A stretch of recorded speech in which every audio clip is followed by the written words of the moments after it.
আসসালামু আলাইকুম। আমি নাফিসা রায়হানা।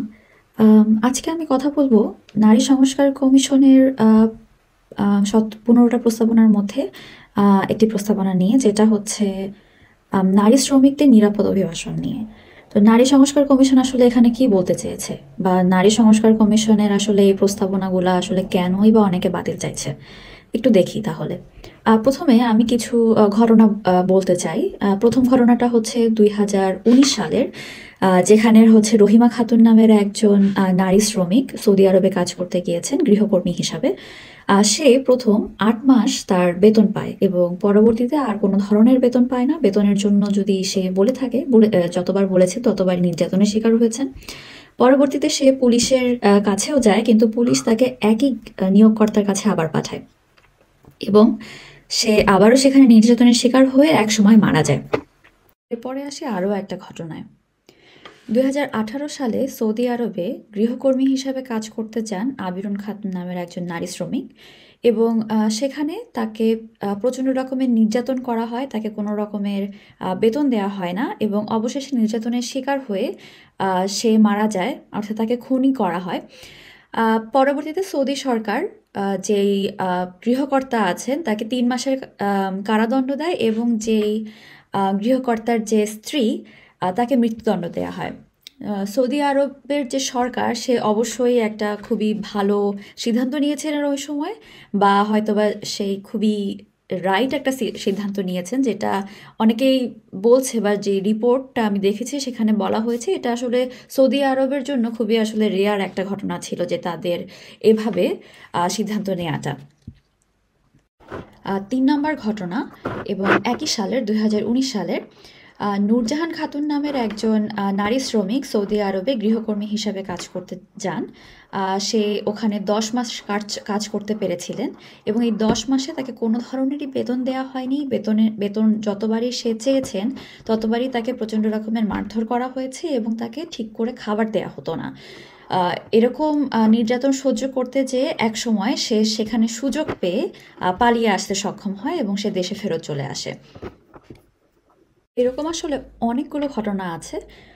২০১৮ সালের আরেকটা ঘটনা আমি বলি, যেখানে জর্ডানে আসমা আক্তার নামের একজন নারী শ্রমিক গৃহকর্মী হিসাবে কাজ করতে যান, এবং পরবর্তীতে তার লাশ একটি ডাস্টবিন থেকে উদ্ধার করা হয়। তো এরকম ঘটনা আসলে একটা দুইটা না, এবং একটা পরিসংখ্যান দেখা গেছে যে যে সমস্ত নারীরা বিভিন্ন দেশ থেকে এই যে হত্যার শিকার হচ্ছেন, বা তারা হচ্ছে আত্মহত্যা করছেন, তাদের বেশিরভাগই যান গৃহকর্মী হিসাবে। যেটা বলা হয়েছে জরিপে, প্রায় ৭৯%ই যান গৃহকর্মী হিসাবে কাজ করার জন্য। আমি যে ৪টা ঘটনার কথা বললাম, এরকম কিন্তু অনেক ঘটনা। ২০১৬ থেকে ২০২২ পর্যন্ত ব্র্যাক একটি জরিপ করেছে, যেখানে দেখা গেছে যে আমাদের দেশে নারী শ্রমিকের যে লাশ এসেছে ২০১৬ থেকে ২০২২ পর্যন্ত, সেই সংখ্যাটা হচ্ছে ৭০৫। এবং এর মধ্যে দেখা গেছে যে তাদের কি কি কারণে মৃত্যু ঘটেছে সেগুলোর কথা বলা হয়েছে। এর মধ্যে একটি কারণ হচ্ছে দুর্ঘটনা, যেখানে দেখানো হয়েছে যে ১০০ জন দুর্ঘটনায় মারা গেছে। এরপরে ১২ জনকে খুন করা হয়েছে। স্বাভাবিকভাবে মৃত্যু ঘটেছে ২৫৮ জনের। আত্মহত্যা করেছে ১১০ জন। আমাদের যে নারী শ্রমিকরা বিদেশে কাজ করার জন্য যাচ্ছেন, তারা দেখা যাচ্ছে যে নানা রকমের প্রতারণার শিকার হচ্ছে। তারা যেখানে কাজ করতে যাচ্ছেন, অনেক সময় তারা বেতন পাচ্ছেন না। তাদেরকে যৌন নির্যাতন করা হচ্ছে, শারীরিক নির্যাতন এবং মানসিক নির্যাতন করা হচ্ছে। এখন এই বিষয়ে আমাদের নারী সংস্কার কমিশন আসলে কি বলছে, তারা কি চাইছে, বা তারা কি ধরনের প্রস্তাবনাগুলো দিয়েছে? এর মধ্যে তারা বলছে যে দেশে বিদ্যমান যে আমাদের শ্রম আইন আছে এবং যেখানে যে বিধিমালা আছে সেখানে সংস্কার আনা প্রয়োজন। সেখানে কিছু পরিবর্তন আনা প্রয়োজন, যাতে নারী শ্রমিকদের তাদের সর্বোচ্চ আম, তাদের যে অধিকার সেটা তারা রক্ষা করতে পারে, তাদের নিরাপত্তা দিতে পারে। নারী অভিবাসী শ্রমিকদের নিরাপত্তার জন্য নারী সংস্কার কমিশন আরেকটি যেটি প্রস্তাবনা দিয়েছেন সেটা হচ্ছে আহ, কাফালা সিস্টেম, অর্থাৎ গালফভুক্ত দেশগুলোতে একটা সিস্টেম আছে যেটা হচ্ছে কাফালা সিস্টেম। সেই সিস্টেম তারা বাতিল চাইছে। আচ্ছা, কাফালা সিস্টেমটা কি সেটা একটু বলি। এটা হচ্ছে আম, যে গালফভুক্ত যে দেশগুলো আছে সেখানে সরকার মালিক পক্ষকে বা কোনো একটা কোম্পানিকে একটা স্পন্সরশিপ পারমিট দেয়। এই পারমিটের আন্ডারে এই মালিক পক্ষ অথবা কোনো কোম্পানি যে সমস্ত শ্রমিককে তারা দেশে কাজ করার জন্য নিয়ে আসতে চাচ্ছেন তাদের থাকা খাওয়ার ব্যবস্থা, তাদের যাতায়াত খরচ, সেটা তারা বহন করে।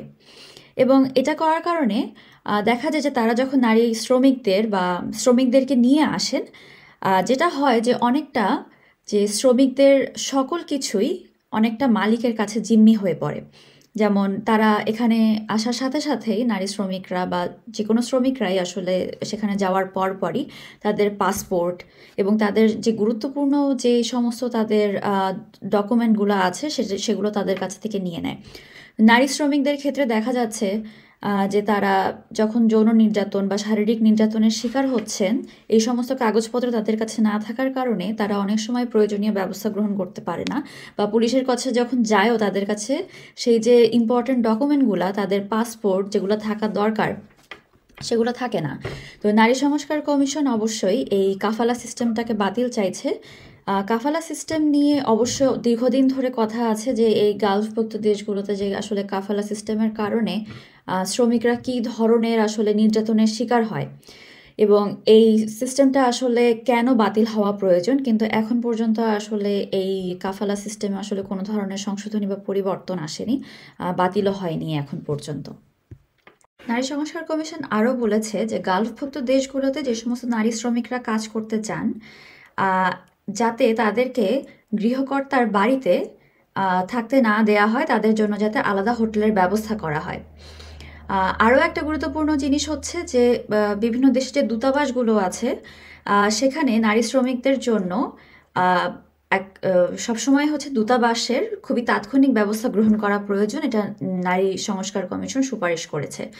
তাদের যে কোনো প্রয়োজনে যাতে তারা দূতাবাসকে আসলে রিচ করতে পারে বা দূতাবাসের কাছে সাহায্যের জন্য আবেদন করতে পারে, সেই যে প্রক্রিয়াটা সেটা খুবই আসলে দ্রুত হওয়া দরকার। নারীরা যখন শ্রমিক হিসাবে আসলে বিভিন্ন দেশগুলোতে কাজ করতে যাচ্ছেন, সেখানে দেখা যাচ্ছে যে তারা যখন টাকা পাঠাতে পারছেন তাদের পরিবারের কাছে, যেটা হয় যে তারা টাকা পাঠান তার স্বামীর ব্যাংক অ্যাকাউন্টে অথবা তার কোনো আত্মীয়র ব্যাংক অ্যাকাউন্টে। কেন আত্মীয়র ব্যাংক অ্যাকাউন্টে? কারণ তারা যখন আসলে বিদেশে যাচ্ছেন তখন দেখা যাচ্ছে যে যেই এজেন্সির মাধ্যমে যাচ্ছেন বা যেভাবে যাচ্ছেন সেখানে অবশ্যই তাদেরকে আসলে একটা নির্দিষ্ট পরিমাণে টাকা দিতে হয় যাওয়ার জন্য, এবং সেই টাকা অনেক সময় তাদের কাছে থাকে না এবং দেখা যাচ্ছে যে তারা ধার করে আসলে সেই টাকা মানে ম্যানেজ করে তারপরে যাচ্ছেন। তো যেটা হয় যে প্রথম বছর বা প্রথম কয়েক মাস কাজের পরে দেখা যাচ্ছে যে তারা তাদের যে বেতন পাচ্ছেন সেটা দেখা যাচ্ছে অনেক সময় বিভিন্ন প্রসেসিং ফিতে চলে যাচ্ছে, এবং এরপরে যে টাকাটা তারা পাঠাতে পারছেন হয়তোবা সেগুলোও হচ্ছে সেই লোন পরিশোধ করার জন্য তাদের দিয়ে দিতে হচ্ছে। এরপরে দেখা যাচ্ছে যখন তারা তাদের ফ্যামিলির জন্য যে টাকাটা পাঠাচ্ছেন, অনেক সময় হয় যে স্বামীর অ্যাকাউন্টে যেহেতু পাঠাচ্ছেন, এরকম অনেকগুলো ঘটনা দেখা গেছে যে স্বামী সেই টাকা নিয়ে হয়তো পালিয়ে গেছে। যেই আত্মীয় স্বজনদের কাছে টাকা পাঠাচ্ছেন বা মা বাবাকে টাকা পাঠাচ্ছেন তারা সেগুলো সম্পূর্ণ আসলে ভোগ করার পরে আসলে সেই টাকা সম্পূর্ণই শেষ, এবং যখন নারী শ্রমিকরা আসলে ফেরত আসছেন বাংলাদেশে আবার, সেখানে তার জন্য আর আসলে কিছুই অবশিষ্ট থাকছে না। তাই নারী সংস্কার কমিশনের একটা প্রস্তাবনা হচ্ছে যে এই নারী শ্রমিকদের অবশ্যই নিজেদের নামে ব্যাংক অ্যাকাউন্ট থাকা উচিত, যাতে তারা টাকাটা ওই ব্যাংকে পাঠাতে পারে। আমাদের যে নারী অভিবাসী শ্রমিকরা আছেন তারা বিভিন্ন দেশে কাজ করতে যাওয়ার পরে তারা কিন্তু নানা ধরনের নির্যাতনের শিকার হচ্ছেন, তাদের বেতন ঠিক করে পাচ্ছেন না, তারা দেখা যাচ্ছে যে একেবারেই না খেয়ে দিয়ে তাদেরকে কাজ করানো হচ্ছে টানা 14-15 ঘন্টা 16 ঘন্টা, এবং সেই হিসাবে তারা যে বেতনটা পাচ্ছে সেটা কিন্তু খুবই খুবই নগণ্য। এবং এরপরে তো আছে যে যৌন নির্যাতন হচ্ছে, শারীরিক নির্যাতন হচ্ছে তাদের উপরে, এবং এগুলার জন্য কিন্তু এই সংস্কার কমিশন আসলে কিছু প্রস্তাবনা দিয়েছে যেটা বাস্তবায়ন হলে আসলে তাদের জন্য কিছু জায়গায় তাদের সুবিধা হবে বা তাদের নিরাপত্তা হয়তো বা কিছুটা হলেও নিশ্চিত হতে পারবে।